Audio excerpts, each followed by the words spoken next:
Everyone, welcome to the first episode of the Right Angle Podcast. I'm Ewan Petty, And I'm Timothy Carasalis. and today we have a few different topics to talk about. So we're going to be talking about three main topics, all on recent events. So we want to start it off with Charlie Kirk. We think this is a very important topic to, the people as a whole, us, and, And young people especially. Definitely, and we have to bring that up. Our next topic, though, is going to be Trump. Definitely an interesting figure in politics, and, you can't really talk about Charlie Kirk without talking about Trump. They kind of go hand in hand in terms of, the Republican Party.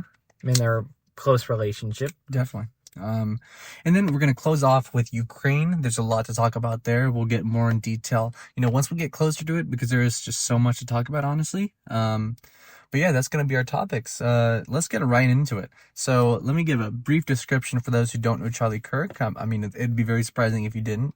He's been blasted all over the news, honestly. Most definitely.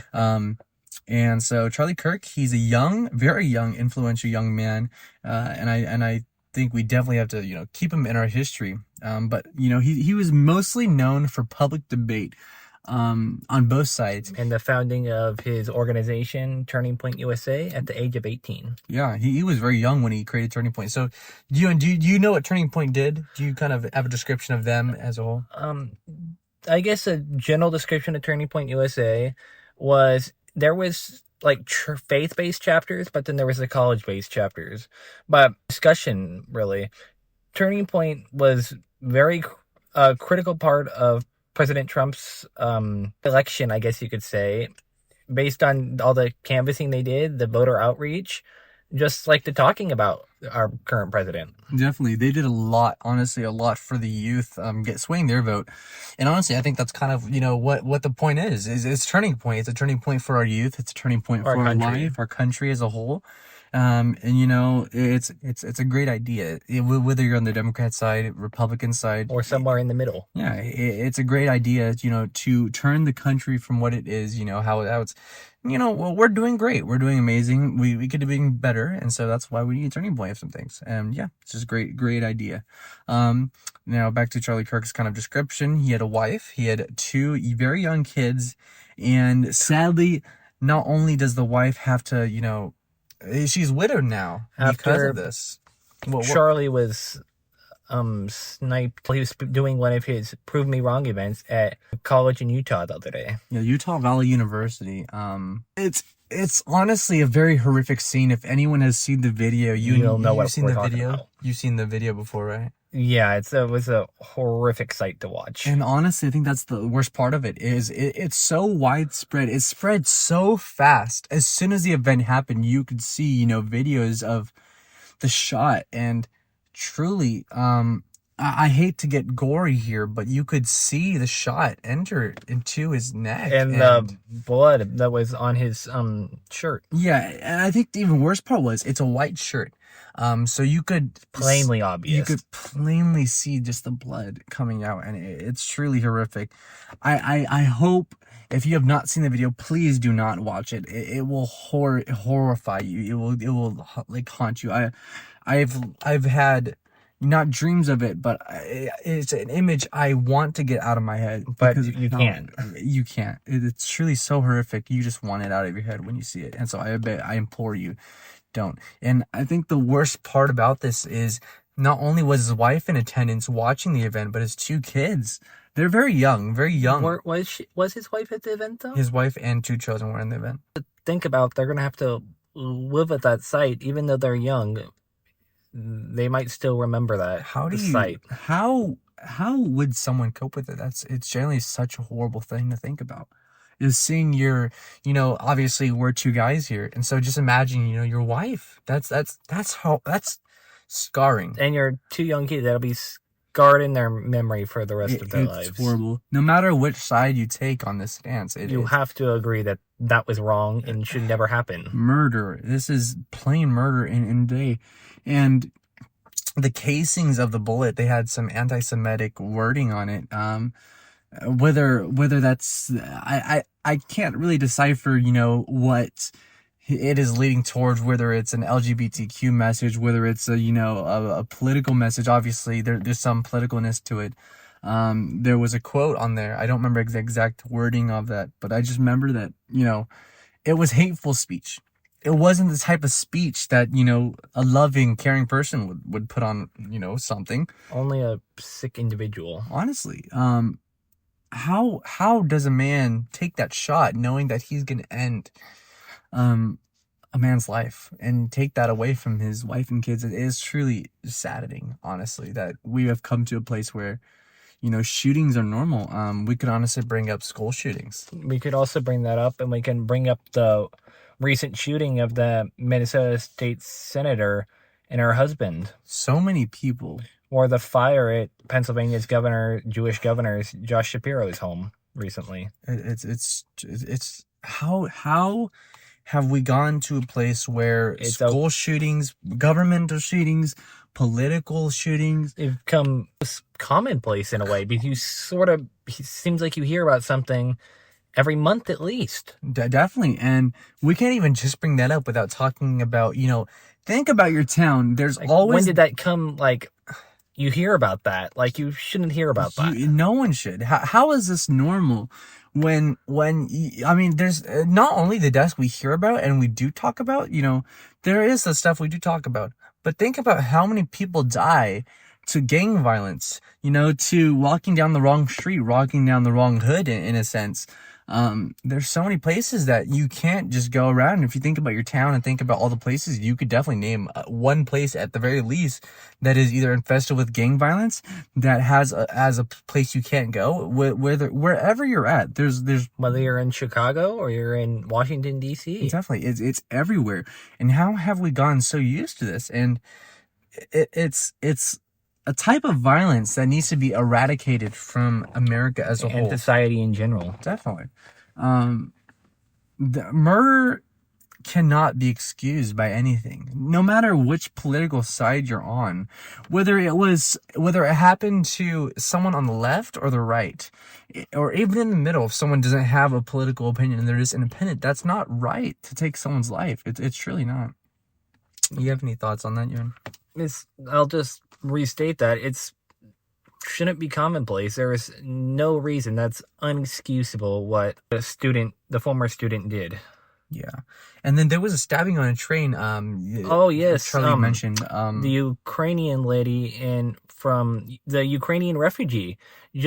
She was on the metro on her way home from working at the pizza parlor. She's remembered as a pretty lady who did nice paintings and brightened people's day. Just because she's a white individual and did nothing to you, that gives you someone no reason to stab and kill her and end her life. It's truly horrific. And I even saw part of that video. It's truly sickening. She just sits there. Maybe she's in shock. She doesn't even understand what's happening. That's how horrible the violence has gotten in our country. But then if you look, the people's reactions around her, it took a long time for someone to come and try and assist her when it was pretty much too late. It's truly sickening inside. I think it's truly one of the worst things to see someone's body just lose all their life. It's almost as if they phase out of reality. And if I may add, this could also be a result of soft on crime policies. The individual that killed the Ukrainian refugee, he was released on not cash bail, but a written promise to show up in court, even though he had, I want to say it was 14 prior arrests. Yeah. I don't remember exactly the number. I just remember that. How do we get to this point of where violence is, we hear about it all the time? And not only that, I know there's some cases where, people don't get bail because supposedly they have too much money, and it gets to a point of why have we come to this place in America where murder is normal and crime in general? Yeah, it's not. This is America, land of the free. When people think of America, you used to think of someone having the American dream, but now when you think of America, they'll be able to have a wife and kids, a steady job, and live the American dream in general. And now America goes hand in hand with school shootings. How? In other violence, such as what we have heard about in the news recently. It's horrific. And I think all hate speech needs to be eradicated and just disappear from our country. It depends on how you look at it. At least in my personal opinion, someone should be able to say what they believe in, but even if you disagree with an individual, that is no reason for you to shoot and kill someone. Definitely. I think murder of any kind is just absolutely wrong. Evil. And, I think we'll leave it at that. Our condolences honestly go down to Mrs. Kirk, their 2 young children, and everyone who knew Charlie, and even those who didn't know him personally, but are saddened by this. Yeah, I hope everyone can heal as quickly as possible, and we can resume as a peaceful, successful, and future thriving We as Americans need to get back to discussing issues and politics peacefully. There's no excuse for the recent events. Everyone should be able to talk about it, have fun, not getting mad at one another, and still be family and friends. Definitely. And speaking about America, we'll get off this topic before we start bawling our eyes out. We'll get into discussing the 45th and 47th president, Donald Trump. Donald Trump. This is, a very interesting political figure. He's known for a lot of controversies, a lot of drama. But in the end, he's a very strong man. He has his opinions. He voices them. Who truly wants to make America great again. Yeah. Even though some people don't agree with how he's going about things, he believes that is what is needed to make America great again. And honestly, as a president, how else can you think except hoping for the future of your country? I'm sure, Kamala Harris, she probably had her ideas and wanted, her policies, and she believed that, that's how she'd make America great again, obviously, using his slogan to actual paraphrase for the actual idea of it. But, that's, Trump's slogan, make America great again. You might see some hats out there, shirts. Will have their merchandise, but truly, at least in my opinion, I believe that one wants to, at least the main majority of American people want to make America great again, but they have their different ways. Mm-hmm. But that is no excuse for someone to kill an individual. No, it's really not. And actually, speaking about Donald J. Trump, actually brings up a very interesting topic. We have Charlie and Trump. These two go hand in hand, if we're being honest.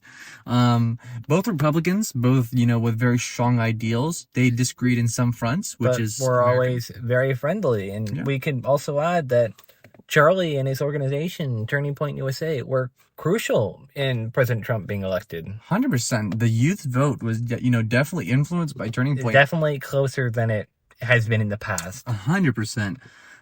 We usually see our youth, going a little bit left, and, that's their ideals. It's fair. But that's just the youth of today. They see what works for them. And, Charlie had open discussion, open debate, and he was, crucial to getting that public vote for Donald J. Trump. And, it worked. And he didn't just have public debate in the U.S. on college campuses. He went to Oxford University, which is all the way in England, and had a debate. Yeah, there's so much public debate that was peaceful. It truly said, the one America needs to come back to that. Honestly. And, we come to a point where, Trump, he works his hardest, and whether you love him or not, he's the president. So we live with this decision. We live with this.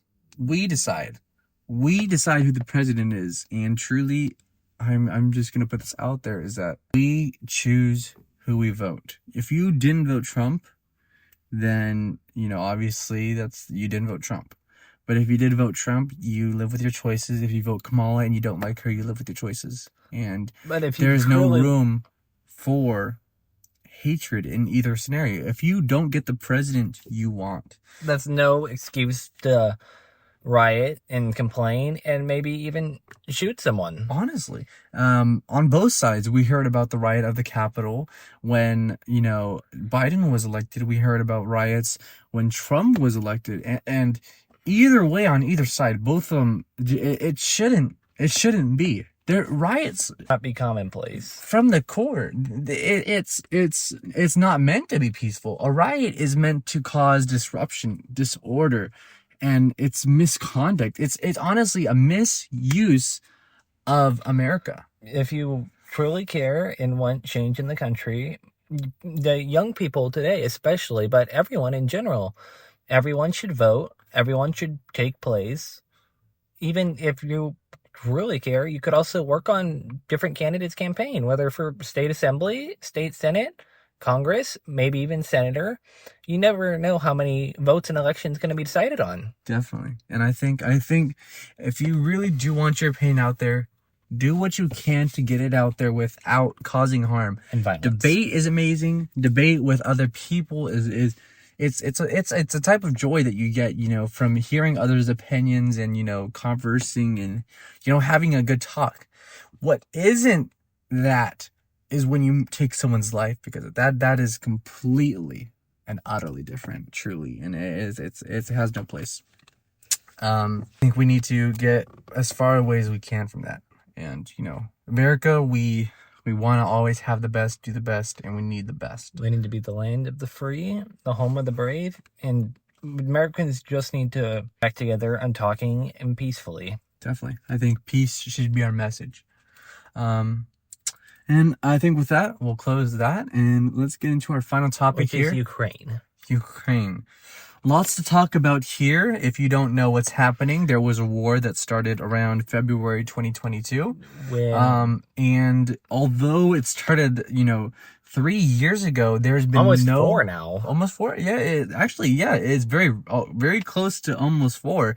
And we have not seen any end in sight. Like any sight, really, even though President Trump and President Putin met recently to try and come to a deal.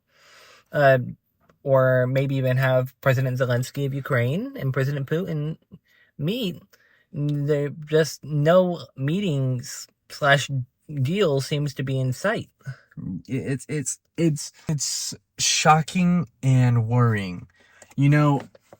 I'm gonna use this as an example. Trump used it as one of his points that he would end wars, and we do want it to end, but the problem is we're not seeing it in sight.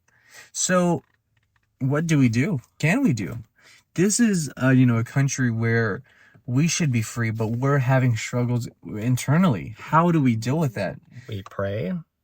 We can message our local congressmen, our senators, tell them we would like a deal, a solution to the end of this crisis. I think that's one of the biggest issues here is we don't see a solution. There's so many bright minds in our country, but we somehow cannot find one solution to America. To end the bloodshed on all sides. And even the North Koreans are involved. Definitely. That's what's especially worrying, is that we're bringing so many countries into a war that shouldn't be brought into. That shouldn't even started in the first place. What's going to happen is NATO is going to have to start interfering, and bringing up NATO. I can't really see, at least in my viewpoint, NATO getting involved. At least right now, I can see them maybe sending troops once a deal is hopefully reached, and sort of having like Article 5, which is equal protection, but then Ukraine not being a quote-unquote member of Ukraine. Which is, I agree with that, viewpoint. There was actually news of Russia testing NATO by sending drones into Polish airspace, which thankfully they were eliminated very quickly. Honestly, think about what would have happened if something did happen. NATO would have had to get involved. Poland was attacked, everyone in NATO would be involved due to Article 5. None of us want that, but that is definitely a possibility. And that's the most worrying part, is that Russia is willing to not only push the limits of what is acceptable, but now they're, willing to compromise a NATO agreement to who knows what they could have wanted to accomplish in this scenario. As far as it seems, they were just trying to push the limits and see. Test the president and NATO in general. Yeah, they were just trying to mess with us as if this is a joke. But I don't know if they think that life is a joke. I don't know. But the U.S. and NATO need to make a stand and tell Russia, no, that's not okay. Honestly, You guys need to come to a deal, or we're gonna drastically increase the aid to Ukraine. yeah. This, especially with where the war's at right now. It's just bloodshed. No side is really gaining much out of it. Yeah, and that's the worst part is you see Ukraine. It's not a heavily populated area.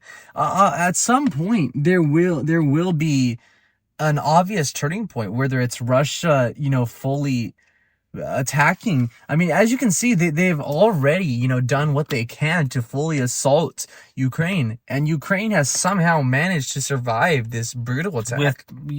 Thanks to help from God and weapons from other countries such as Poland and the U.S. But at some point, if I just may say it again, if there's no end in sight, Russia needs to be shown that the U.S. is not backing down and Ukraine's not backing down. We're going to rush arms in there, and to the point where you guys are worried enough and say, we need a deal now. Definitely, and I think another point that comes up to mind is about the beginning of the war, and we heard Ukraine was trying to get NATO involved into their affairs, and NATO wouldn't want to help them because once NATO gets involved, then it's war. It's craziness. It's war. But NATO does not need to send troops on the ground as long as we send the proper equipment. Ukraine has shown and demonstrated an ability to effectively use Western weapons. Definitely. Honestly, I mean, we see videos of them training. We see videos of them successfully warding off attacks. And this is not some, other small third world country we're talking about. We're talking about Russia. Yeah, they're successfully held off the Russian army. Russia has shown itself that it has shown that it can be attacked. Like, no one thought that Ukraine would be able to send so many drones into Russian territory and then drone strike so many of the Russian Air Force's jets. Definitely. And, hopefully we see an end to this war. And you said, sending troops, but I think even above that, diplomacy. We need diplomacy, honestly. We need somewhere to either finish this diplomatically or get our point across that America does not want this. Because what happens is they have their war, something happens where we get dragged into that war. Which we do not need happening. We don't need that. We don't. We're an American nation living on freedom. We fought our war to get this land, and now we're gonna be dragged into another war. We've already been through 2 world wars. Imagine how horrific the bloodshed would be to have a 3rd world war, and not only have to deal with that world war, but now we have to rebuild our country because of the horrific damages that could be possible. I mean, we see Russia making deals with China. We see Russia making deals with North Korea, and we truly are in need of diplomacy somewhere. Diplomacy needs to happen. We can't stop talking. Diplomacy needs to happen, and I'll just say it again, I guess. Peace through strength needs to be the policy. Yeah. And I think that as we grow as a nation, we'll hopefully see leaders rise up. We'll see people rise up to help us grow, help us get through what's happening, because as of now, we're like a chicken with their head cut off. The young people of today need to learn how to be the leaders of the future. It's our future that we have on the line. Definitely. And if the older people aren't going to worry about our future, who is other than us? Other than us. That is so true. And I think with that,